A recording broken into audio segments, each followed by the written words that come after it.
NEET தேர்வு இல்லாத மருத்துவத்துறை சார்ந்த படிப்புகளுக்கு Vinayaka mission school of allied health science, Chennai, Pondicherry, Salem. தமிழகத்தில் புதிய டிஜிபியை தேர்வு செய்ய 3 மூத்த ஐபிஎஸ் அதிகாரிகளின் பெயர்களை மத்திய அரசு பணியாளர் தேர்வு வாரியம் தமிழக அரசுக்கு பரிந்துரை செய்துள்ளது.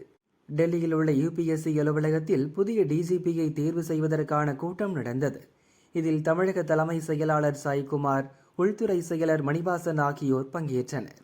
அப்போது தமிழக அரசு சார்பில் புதிய டிஜிபியை தேர்வு செய்ய மூத்த ஐபிஎஸ் அதிகாரிகள் 11 பேர் அடங்கிய பட்டியல் சமர்ப்பிக்கப்பட்டது.